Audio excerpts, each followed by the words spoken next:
Om Namah Shivaya. So my name is Swami Sitaramananda.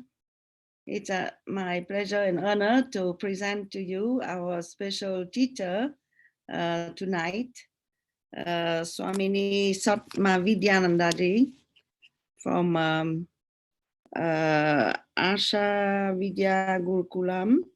And I would just present her with a few lines. But I'd like to also to welcome Swami Ramananda ji online. Yeah, Swamiji is supposed to come here, but he cannot.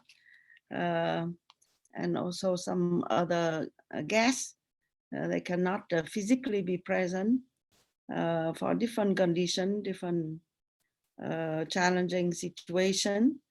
Right now, the ashram in Grass Valley has all our satsang and almost all our classes outdoor.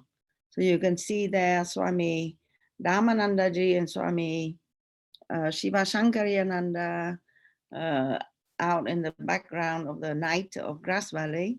It's a very nice, actually it's a clear day, and it's very nice sitting out there on the platform of the Krishna temple with the fountain. You can hear the water nearby, and the people in social distancing sitting on the platform.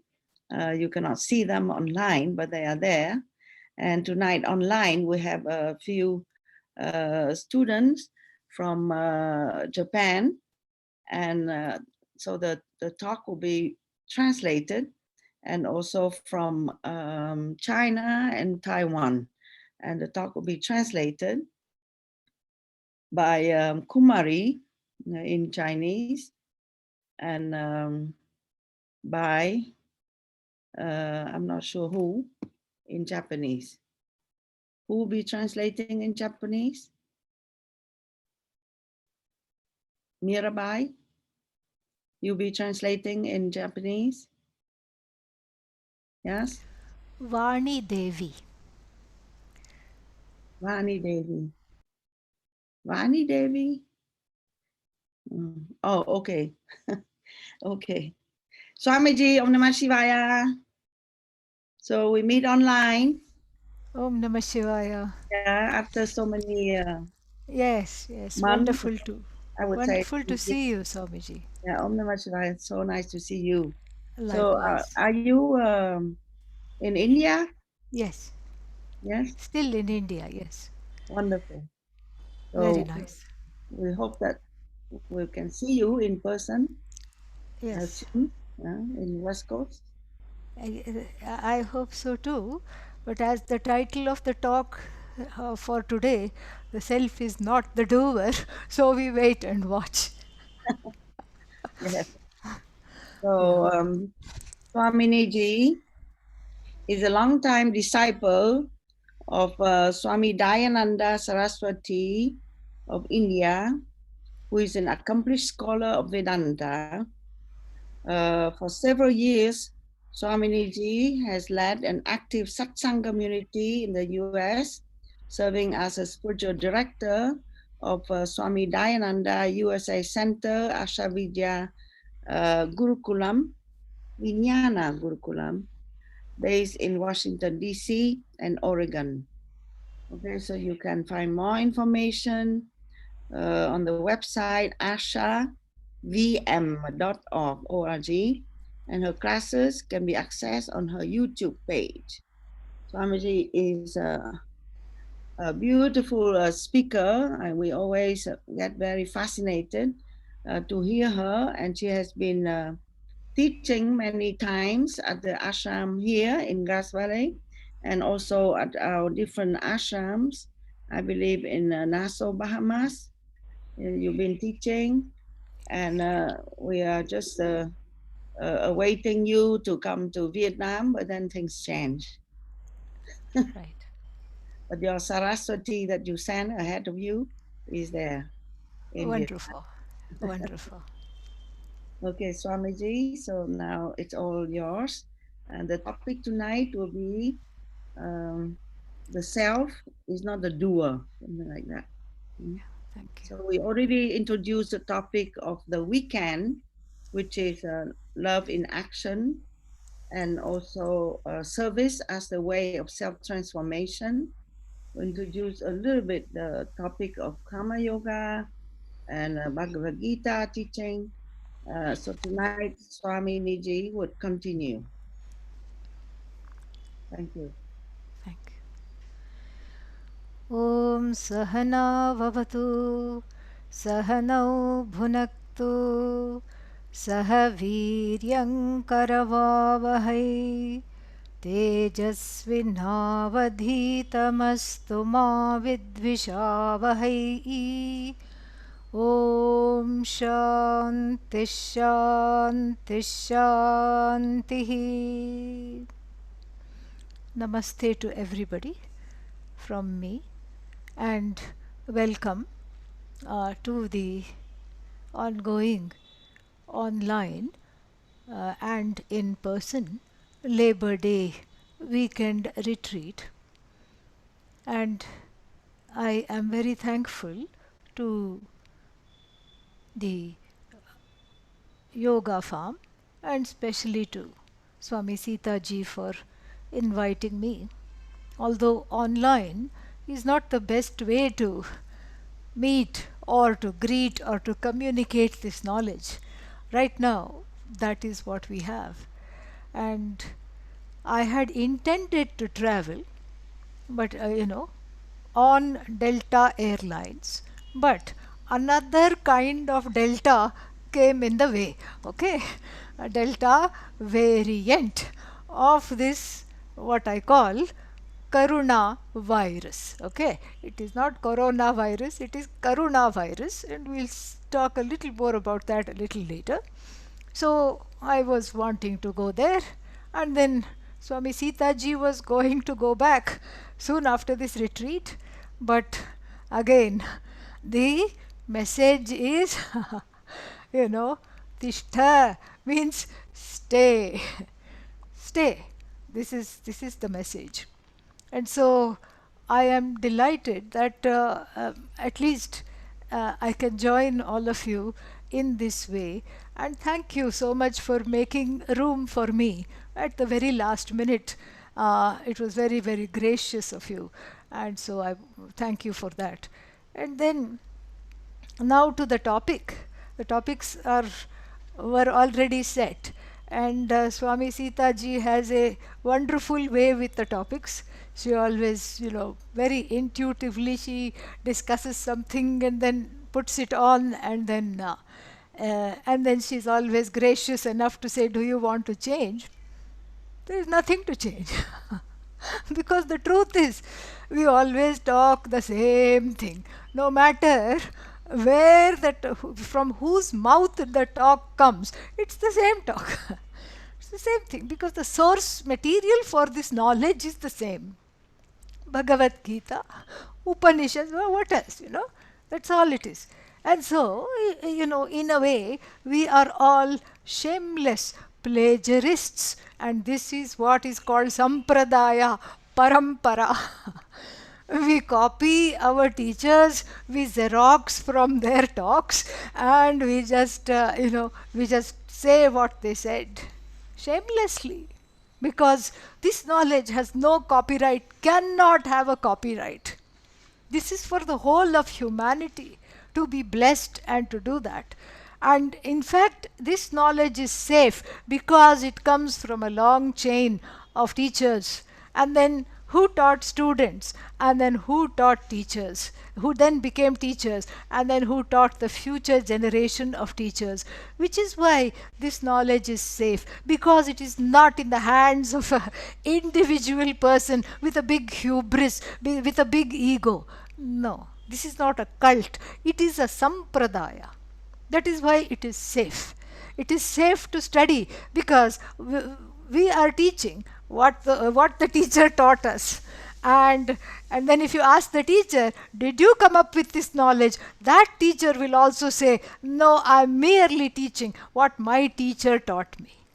Then you go to the Upanishad And in the Kenopanishad, the teacher is asked, where did you get this knowledge from? And the teacher says, Yenastad vyachachakshire. The teacher in the Upanishad also says, I got this knowledge from the elders and the ancient ones from whom I studied.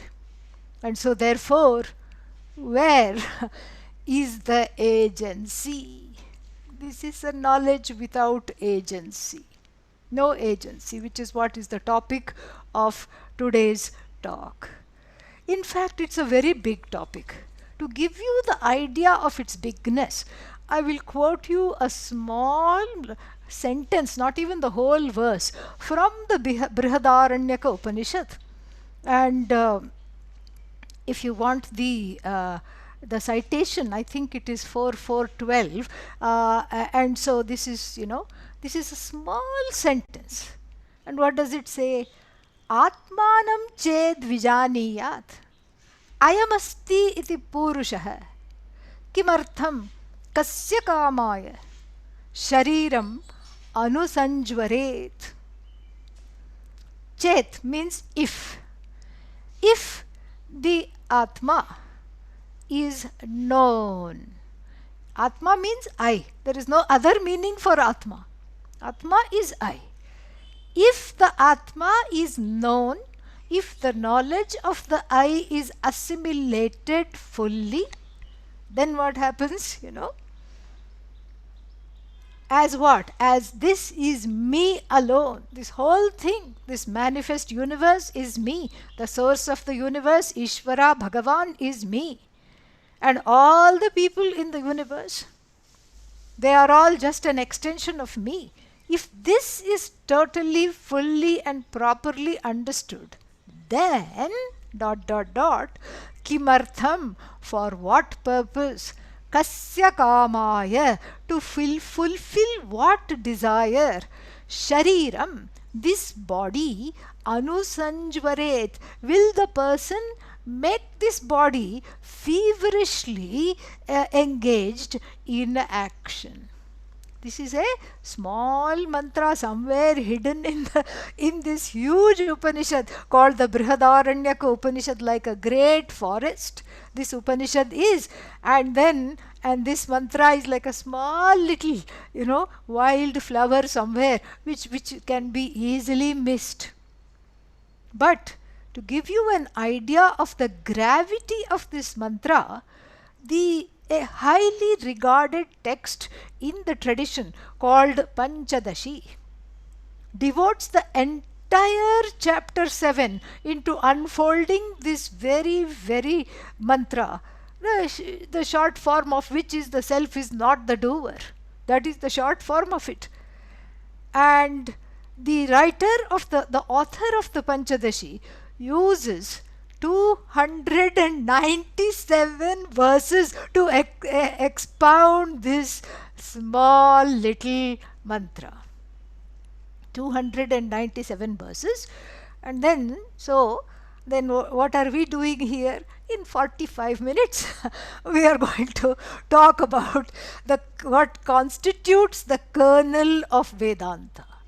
It's okay, because we have to start somewhere. So this is not the main dish. This is an appetizer which will make one come back to this knowledge for more, for the next course and for the next course. That is what it is. It's a little appetizer. It's a little taste of what this Vedanta, what we call Vedanta, is all about. And so therefore, let us look at this mantra and then go into what are the implications of this. So the implications, the phala, the results of gaining this self-knowledge are given because the human being is too clever by half. And how is the human being really clever? Because no action is engaged in without knowing the results. One becomes a karta, a doer, in order to enjoy the results of action. Nobody is a karta just for sake of being a karta. Nobody is a doer just for the sake of doing. Like, take something simple like cooking. You encounter a person cooking. What are you doing? I am cooking breakfast. Oh, you're having some people over. No, no, no. Oh, you're going to make a nice elaborate meal for yourself. Self-care. No, no, no. Oh, you're going to distribute it to the lesser privileged people in the society. No, no, no. What are you doing then? I'm cooking just for the sake of cooking. Nobody does that. You cook in order to eat. You make your bed in order to lie in it and enjoy the nice softness. And then you work for 9 to 5, Monday to Friday, to have those 2 days off. And then you work for one whole year in order to have 15 days off. So, bhogaya karma. This is the first thing I want you to take away from this talk. The action is for the sake of results. One is a karma phala hog. Hog means pig, okay? Yeah, I'm saying this for the translators so that there is no metaphorical thing here. Hog means literally pig, addicted to karma, addicted to the result of action. That is why addicted to karma, not for any other reason. So why are the results of action so dear? The results of action are so dear because life as we know it is not very dear. Life as we know it is fraught with insecurity, uncertainty, fear and sorrow. This is what it is. And this is what it is. So therefore, I want to change all that because I cannot stand insecurity, I cannot stand uncertainty, I cannot stand fear, and I hate to be sad. So there is a frantic effort to shift this and change this. Day 24/7, 365. This is an American expression. 24 hours in the day, 7 days a week, and 365 days of the year. This is what I want to keep on shifting, keep on transforming. And then what? We were doing this. Everybody was doing this. No time to study. Why? Oh, I have things going on. No time for Vedanta, no time for yoga, no time to sit and meditate, no time to sit and sing, nothing. I'm busy. I have to go here, I have to go there. Things to do, places to go, people to see. Until 2019, the end of 2019, Bhagavan decided to take a new avatara after Buddha, okay? A new avatara in the form of the coronavirus. That's why I call it Karuna virus, the virus of compassion, really. Why? Because that sort of brought this maxim that the self is not the doer in a very practical way. Vedanta is accused of being too theoretical. Of course, by people who don't understand what Vedanta is. That's why we have to have special classes on quote unquote Vedanta in everyday life, Vedanta in day-to-day life, etc. But Vedanta is day-to-day, minute by minute. It is you. And it is the knowledge of you. But still, this not being understood, people think that, I want something practical. And so therefore what happened? Bhagavan said, Tathastu, you want something practical. Let us just unleash, Bahusya, may I become many. Prajayeya, may I populate the whole globe. These are all words from the Upanishad. So kamayat bahusyam prajayegeti satapo tapyat satapastaptva idagum sarvam asrijat. Yadidam kincha tat srishtva tadevanupravishat tadanupravishya satyatyaccha bhavat. So this being, this Bhagavan, contemplated, first desired, And Bhagavan doesn't have desires. It was all the desires of the people who says, I'm tired of this daily rut, I'm always traveling, I'm always doing. Is this all there is to life? The sincere prayer of all the sadhakas and the sadhakas wannabe. Now, anybody who wants to be a sadhaka, and also the prayer of people who say, I don't understand this Vedanta. What is this Vedanta, Shmedanta? What is this? What is the practical application of this? Bhagavan just basically said, may I be many. In form of what? The coronavirus. Multiplying simultaneously all over the globe, and doing what? And making sure that it ground the whole world, and still is grinding the entire universe to a virtual standstill. Very, very interesting. And in this, for the people who are ready, there is a wonderful opportunity to understand the most terse and the most difficult statement in Vedanta: the self is not the doer. Because it is very, very interesting and ironical, because on the one hand, here one is used to being, one has this orientation and addiction to action. Nahi kaschit kshanamapi jatu tishtati akarmakrit. Bhagavan Krishna says in the 3rd chapter of the Bhagavad Gita, not for a single second is the person able to sit without doing any action. And so this is the orientation. I am the doer, and I am producing the results of the action, because there are a whole series of things that I want. And in fact, that is what has to be interrogated. I want, I want, I want, I want, I want, I want, I want. And so the identity of everybody is in the form of the wanting person. Give me, give me, give me. I lack. I want. Why do you want? Because I lack. I don't have this. Or what I have, I don't want. What I do not have, I want. What I have got, I want to get rid of. And what I have and I want to retain.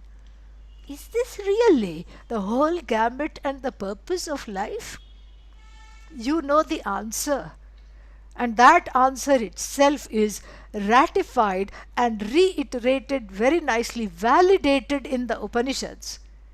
And especially in this Brihadaranyaka mantra, talking of a person of self-knowledge. That is what it describes. And that is what the phala, the result of self-knowledge, if it is properly understood, then we hope that the people will take to this kind of a teaching. Because when the results are not understood, nobody wants to engage in action, including the as though action of sitting and listening to the teachings, to the Upanishads, to the Bhagavad Gita. And so therefore, the results of the action, the Upanishad always highlights and arranges it like a beautiful flower arrangement. And then you say, how do I get that? Well, here is the recipe. And what is the recipe? The recipe is to study, to expose yourself to the knowledge in a committed way, so that you understand fully. That is the recipe. And so what is the result of this action? Atmanam chet vijaniyat. If you know the truth of yourself as what? As already fulfilled, as already free of being a wanting person, free of insecurity, free of uncertainty, free of sorrow, free of fear, and free of mortality. This is very important, the last one. Free of the I coming to an end. What comes to an end is the body, is the mind, the senses, etc. I continues. And so this freedom is what is sought. But if this freedom is something that is sought, then why don't I get it? Because the seeking is done in the wrong way. That is why. Simple.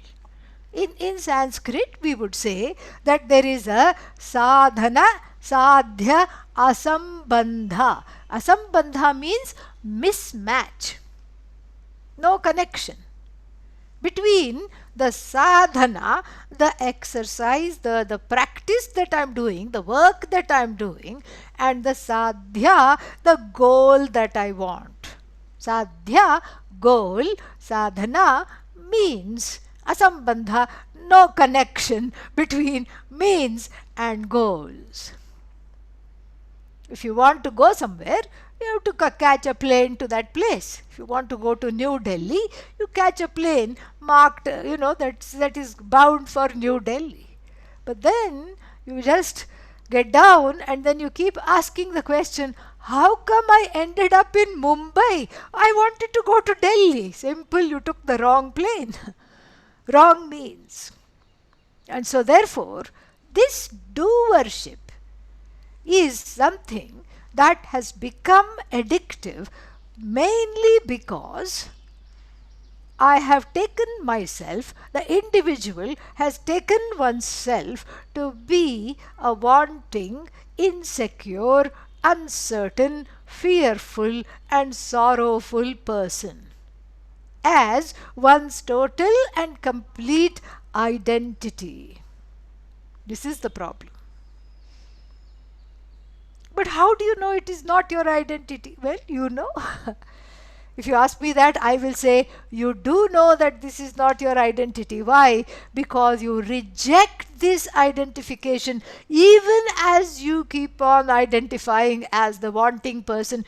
You hate being a wanting person. You hate being an insecure person. You hate the uncertainty and you hate being sad. In fact, all the pharmaceutical companies know this. They are all Vedantins in a certain way in order to sell their wares. That's why they say this is, they keep on producing more and more antidepressants, anti-anxiety medicines, because they also know this is not your true nature. You don't feel like yourself when you are sad, when you are angry, when you are anxious, when you are depressed. They know this too. And you also know this. Why? You go to sleep. Not now, okay, yeah. But when you go to sleep at night, what happens? Something wonderful happens. Gone is the insecurity, gone is the uncertainty, gone is the fear, gone is the wanting nature, gone, of course, is the sorrow. In fact, every sleep is like a mini moksha. Moksha means freedom from all these things that we have been talking about. Every sleep is like a mini moksha. And the sages that channel the Upanishads are all sleep experts, because sleep, they have analyzed in a very sophisticated way what happens in sleep and why you are not unhappy in sleep, etc. Because the mind goes into a causal form and goes with that which is the source of the mind. What is the source of the mind? The source of the mind is the source of the body, the source of everything that lives, the source of everything that is sentient, everything that moves, everything that is insentient, everything that does not move, everything that you can see, that you can hear, everything that you can infer. The source of all that is just one thing alone. And what is that? The name in the Upanishad is Sat. Sat simply means is. And the ramifications are huge. There is only one is. And then what about all the other is? All the other is rely on this is in order to be. One being, one source. So what happens in sleep? I am one with the source, secure like a baby. That's why you say he or she is sleeping like a baby. That's what? Secure. Secure. Unafraid. Certain of safety. Unsorrowful. This is what one wants to be. When? All the time. The sleep is a little glimpse of the nature of the I.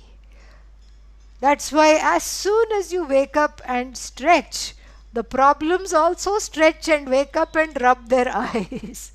They also say, oh no, what day is it today? Oh no, what do I have to do? Oh no, what all is there to achieve?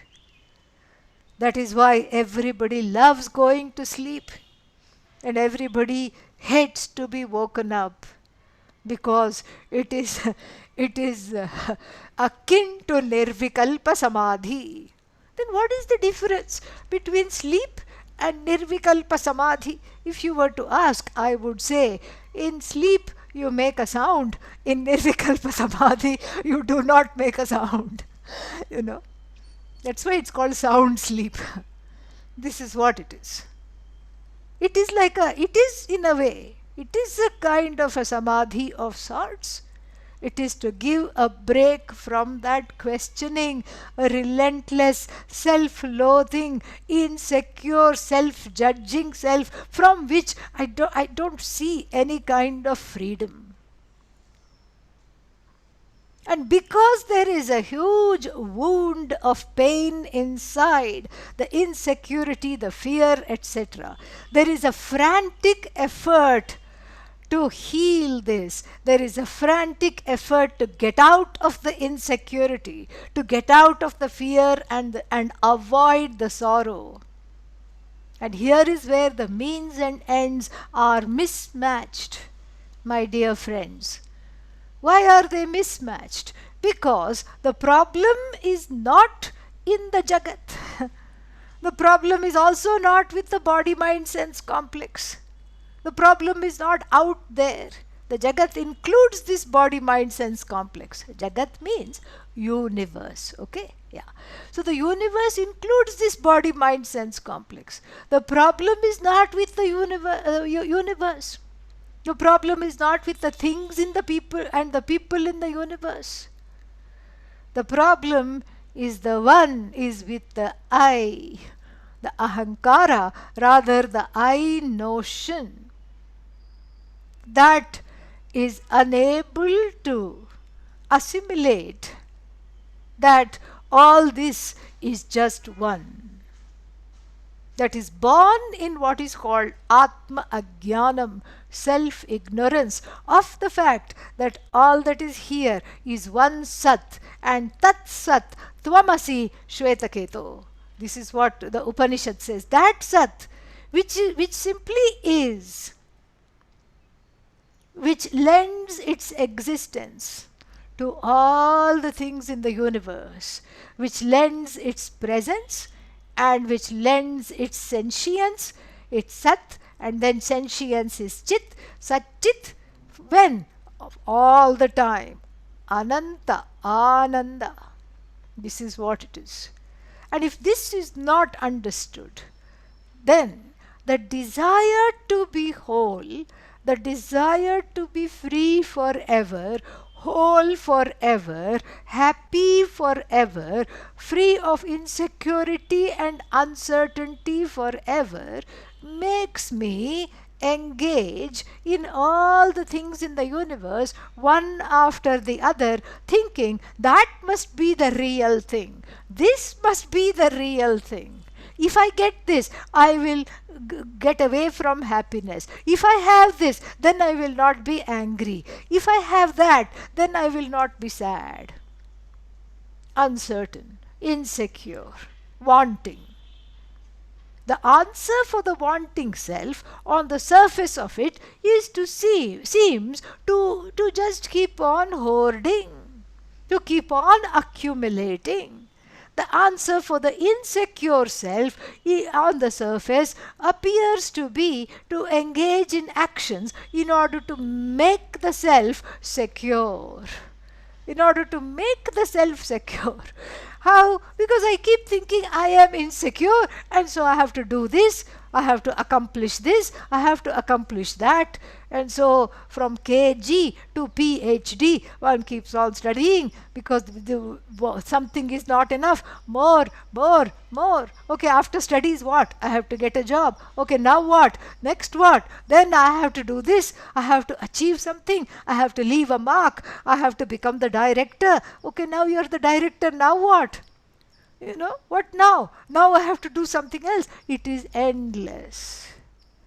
One is simply what we call in English treading water, meaning if you try to walk in water, it's very difficult. You're just not going anywhere. That's all one is doing. And so therefore what? Therefore, if there is a means and end mismatch, then I have to look at what this Sat is trying to say, what the Upanishad is telling me about Sat. Ekam eva Sat, one Sat is there, Advitiyam, non-dually one, because we can't leave it at one, okay? One means there'll be half a Sat and quarter Sat. No. One non-dual Sat alone is there. And then all the things that I hear are what? Are just a manifestation of that Sat plus Nama, a word. Sat plus Rupa, a form, a meaning. And the whole world is a series of words and meanings. Words and meanings. You take anything. I'm looking here where I sit in my room. Window, a word with a meaning. Curtain, a word with a meaning. Light, a word with a meaning. Door, a word with a meaning. Chair, a word which has a meaning, which is commonly understood. Table, computer, word with a meaning. And then what? This Zoom Kulam, it's not Guru Kulam now, it is Zoom Kulam, okay? And then so this Zoom Kulam with all the laughing faces, postage stamp, size faces, words and meanings, word and meaning, word and meaning. Vacharambhanam vikaro namadheyam. It's all centered on Vak. It is all centered on your tongue. The pot cannot call itself a pot unless you, the sentient being, say, this is a pot. Everything depends on Satchit alone.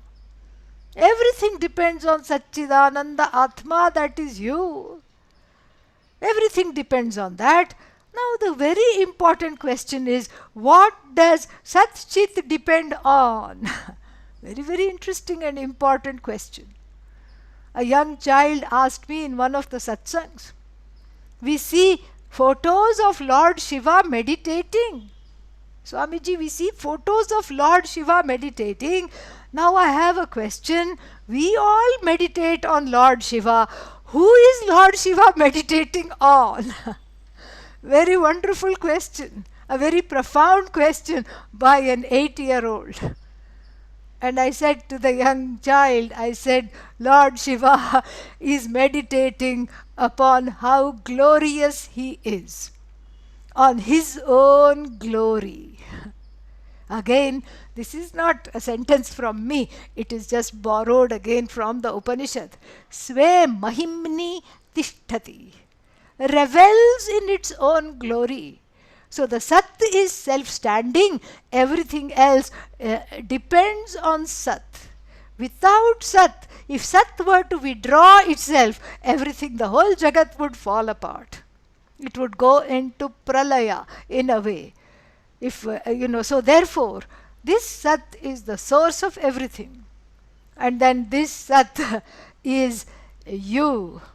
Okay, wait a minute. Until now, I was enjoying the talk. At least I was understanding it. Now you made a big quantum leap. You said, okay, everything is Sat. Aha, theek hai. I can understand that. Now that Sat is you. This is too much. Well, what is Sat? Is. Okay? Very simple. Vedanta is very easy. No, don't make it, we don't have to make it complicated.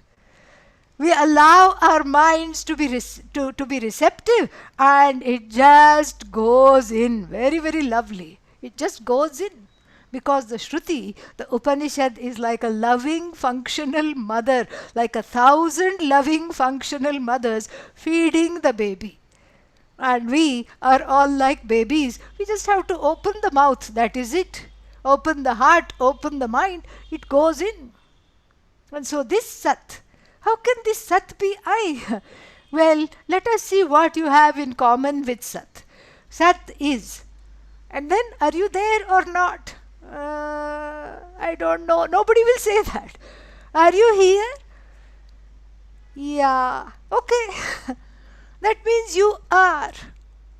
You is. That is you are. Let's see what else you have in common with Sat. What is the next question? How do you know that you exist? Do you have to ask a significant other? Hello, please tell the answer. Swami is asking the question, am I here? Am I here? You don't need to ask anybody. You don't need a certificate of existence. Certificate of existence is for ashrams and institutions. You don't need it for individuals. If you go to some government entity like Social Security Administration and ask for certificate of existence, they will send you, they'll say, please go to the 4th floor. They will also not know what you're asking for. So therefore, there is no certificate of existence needed, because the Sat as you is shouting its existence. I am, aham iti. Sakshat, sakshi rupena bhasate. And even for the sake of sadhana, you take maunam. The I doesn't shut up. Maunam means a vow of silence. Sometimes people do that for self-purification, the purification of the antahkarana, the heart, to kind of, withdraw a little bit into oneself. Mauna, a vow of silence. So you can be silent, but the Sat doesn't shut up. I am. And right now, what does it say? I am silent. Oh, I have managed to not talk for so long. I am silent for now 5 hours. See, that I am doesn't go. Doesn't go. I am is always there. The next question is, how do you know? I know I am. Chit. I know I am. I know. And then what? How long are you? Are you now? Yes. Now? Yes. And now I'll ask a question that is, a little bit of an extension of this. Are you sad now? The spontaneous answer that comes is always no. But if supposing somebody wanted to say, yes, I am sad now. Okay, what will you do? I said I am sad now. I will say, that was then, this is now. Are you sad now? Answer will always be no. Because when you said yes, that moment has gone. The I is always now. And the now cannot be measured. The now is free, timeless, whole. This is what is called Satchidananda. This Sat is you. You plus a body. And what is a body? A word with a meaning. Plus a mind. What is the mind? A mind is that about which you just say, never mind. That's the mind. That's the definition of the mind. Never mind. Can't remember anything. Can't keep up with anything. Never mind.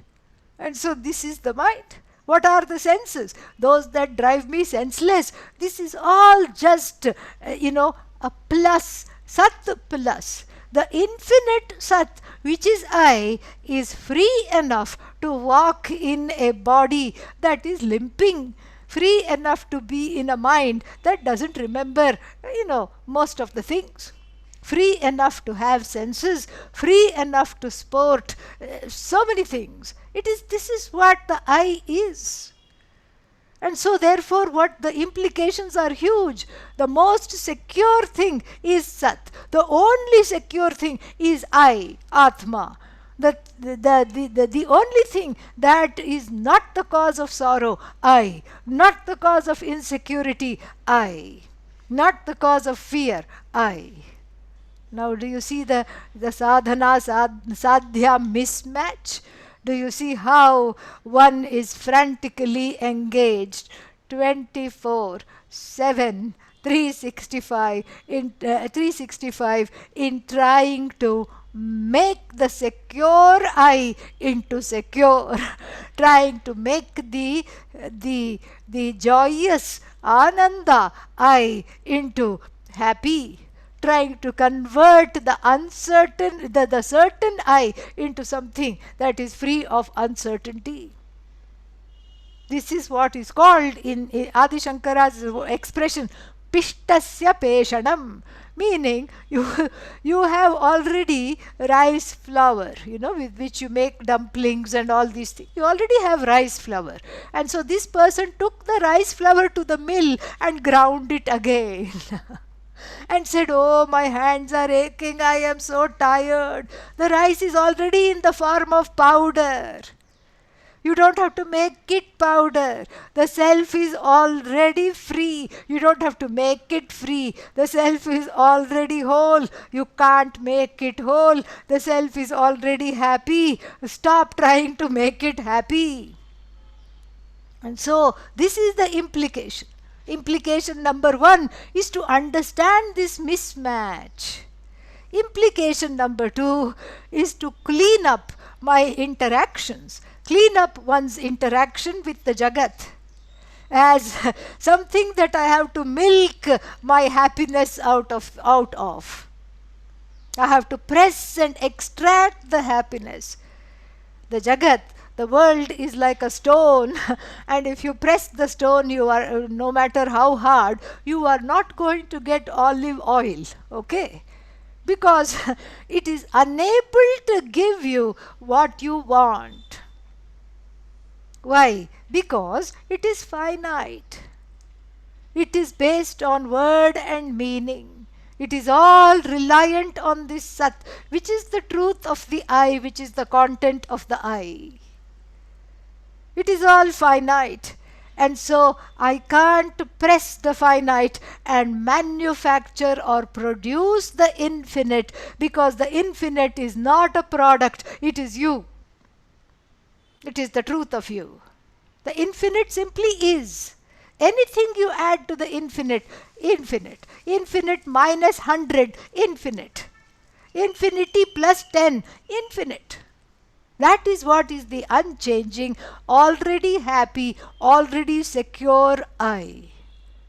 So therefore, the implications of this mantra from the Brihadaranyaka Upanishad, the third implication is a change in my effort. Where is the sadhana put?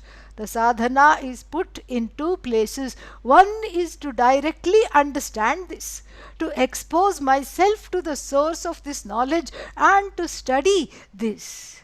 Because the reason I am separated from the wholeness is not because of time, not because of space, but because I do not know. I am born in self-ignorance, and that self-ignorance is just a matter of correction. Like the person, who wears glasses, temporarily took them off in order to wipe the eyes and put it on the head. And then looked everywhere. Where are my glasses? What happened? Who took my glasses away? And then, if the person had teenage children, they would say, okay, what are you going to give us if we help you find your glasses? And then they will say, they are on your head. This is Tattvamasi. This is Tattvamasi. You already are what you seek. You are who you want to be. You are free. You are secure. You are the possessor of the greatest secret, which is not known because you don't know you have it. So the orientation from doing to knowing. In Sanskrit, it is called the jump from mumukshu, the seeker of freedom, to jignasu, the seeker of knowledge. Why? Because I'm already what I want to be. I have to understand this.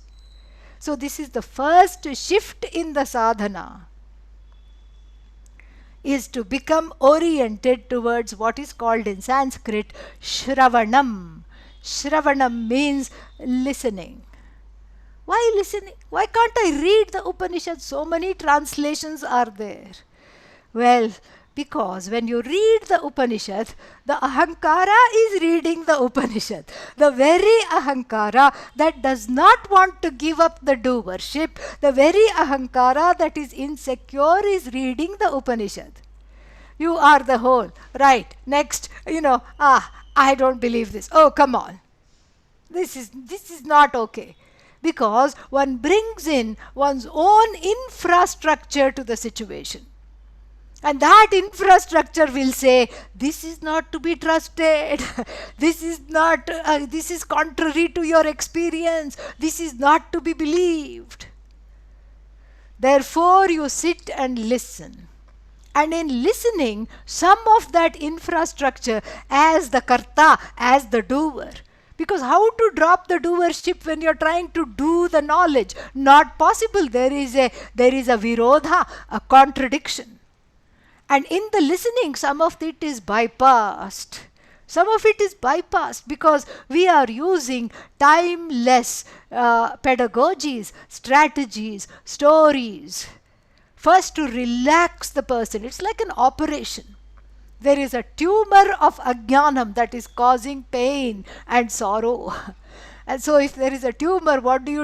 You go to the doctor. The doctor will say, okay, all this imaging is done. The size of the tumor is understood. And then what? Then anesthesia. That is what happens in the class too. That's why how? So you are trying to anesthetize me? How? Well, those are the little jokes here and there. That's the anesthesia.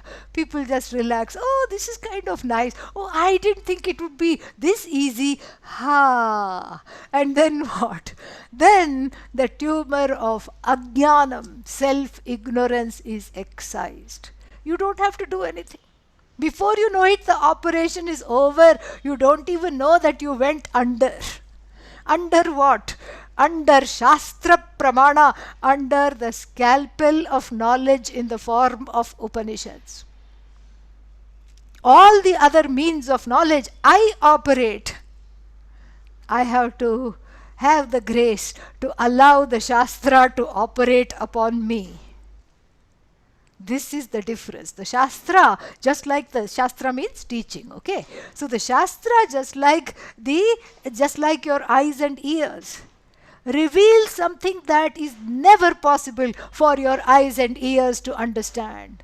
Because, you're wanting to understand you. You cannot be objectified. You cannot see yourself. You cannot hear yourself. You cannot touch the Sat. You cannot taste the Sat because it is you. So the Sat has to be revealed through time-tested, timeless pedagogies. Various pedagogies. Karya, Karana, Prakriya. Everything that is here is Karya, an effect of Sat. And that effect is non-separate from the Karana. Therefore you are Sat. Karana, cause. Effect is non-separate from cause. Cause is never the effect. This is what is taught. Very beautiful. So the listening bypasses the resistance. And so that is the first orientation from jumping to the doer, to the one who just is a being. Because the doership only is going to beget sorrow. You do not control your actions. You do not control the results of actions. You already know this in the Bhagavad Gita. So therefore, the first thing is to understand that I have to change my orientation, how I am going about this business. I have to learn to listen because this is a matter of removing ignorance. And then the second change that has to happen is to prepare the heart to assimilate this knowledge. Because every knowledge has some prerequisites. The child cannot go from high school to PhD. You have to go first to college. And then you have to get a degree. Then you have to get a master's. Then you are ready for what is going to be revealed. So a 4-year-old cannot be taught Einstein's theory of relativity. Not possible. So here too this knowledge begs preparation. A prepared heart. A heart that is prepared is a heart that first has this discrimination, viveka. Discrimination to drop the discrimination between the finite and the infinite. Infinite is I, finite is everything else. So I have to pursue the truth of myself. Then the next preparation comes Vairagya. Vairagya is dispassion. Dropping the not I and then going after the infinite in the form of knowledge is Vairagya. Then, this is what is called sadhana chatushtaya, fourfold sadhana. Then people think, oh, only 4 things, I can handle this. So, 2 we have already covered, viveka, vairagya, and then what? Mumukshutvam. Mumukshutvam means the desire, the strong desire to be free and to do anything for the sake of this knowledge, to grow emotionally for the sake of this knowledge, mumukshutvam. And then there are a few other 6 things that one has to gain, attain, and practice, cultivate. Shraddha, non-resistance, attitude of devotion, Shraddha, and then Titiksha, the readiness to do anything for the sake of this knowledge, the readiness to undergo discomfort for the sake of this knowledge, and then Shamadama, a resolved mind with the body parts also going according to the mind, and then Uparati, the willingness to let go of small stuff and then the big stuff, Samadhanam, single-minded focus. All these are advised. And then the heart is prepared to receive this knowledge. And then this is the second thing, to cultivate all this. How to cultivate all this? So the third thing, the final practical tip is, what you heard, I think earlier in the earlier satsang. I'm sorry I was not able to log in. I had some trouble with the Zoom, but now thanks to Swami Adi, it has been rectified. So Karma Yoga, that is basically what it is. Karma Yoga is where I make the action, because you cannot just sit inactively. That is not possible.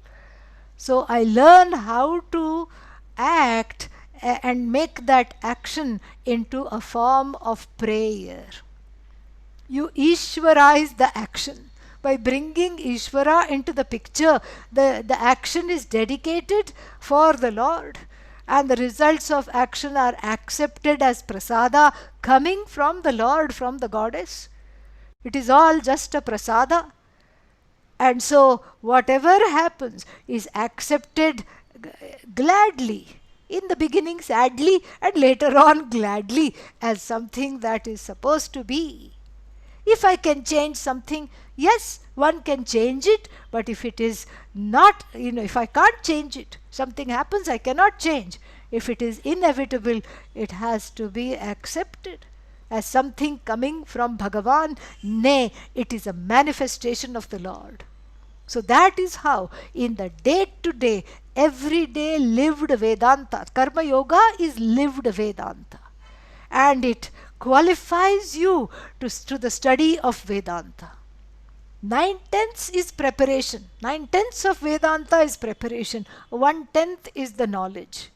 So, whatever you do, wherever you are, however you are engaged in action, doesn't go to waste if this small little transformation, this little trick is understood. I dedicate the actions to Bhagavan. I take whatever comes for the sake of self growth. And then finally, I will say self growth cannot happen without sacrifice. There is no self growth, you know. Bring on the growth. I'll just sit in one place. If you just sit in one place, there is only one kind of growth. You will grow sideways. Okay, yeah, that's what will happen. There is no inner growth. Inner growth happens when there is disappointment, when you cannot, when you want something badly, you don't get it. When you didn't want to let go of something, it slips from your fingers and is gone. A person, a relationship, an object, a desirable object, whatever it be. That is when the growth happens, if one has undergone this transformation and has invited the growth. Because if the results of action are Ishvara, if there are difficulties, it is Ishvara. If there is more difficulties in my life, there is more Ishvara in my life. So the Karma Yogi's prayer in conclusion is to say what? Let there be more Ishvara, more and more of Ishvara, and less of myself in my life. That is the secret to allowing the doership to drop. There is no forced dropping. You see what you are holding. This doership is an as though superimposition upon the I that is free of being a doer, free of being an experiencer or enjoyer of action. And so if you're holding on to it in the light of this knowledge, it automatically drops. There is no rush to do that. There is no pressure. Just being, just studying, and then just understanding and living a life of Karma Yoga leads you automatically to Bhakti, automatically to Vedanta. It is a time-tested, timeless pedagogy given to us. This is a gift of Bhagavan given to us in the Bhagavad Gita and the Upanishads. Thank you very much. Om Tat Sat.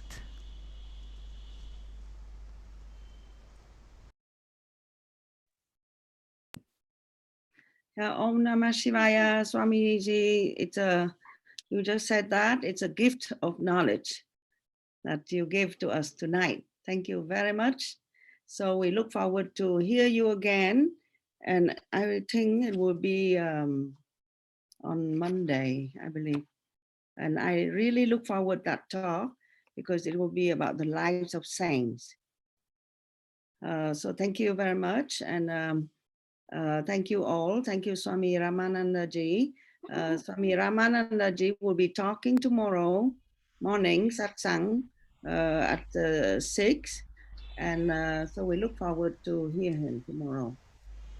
So the Swamis can conclude with the Om Triambakam prayers and Arati, please.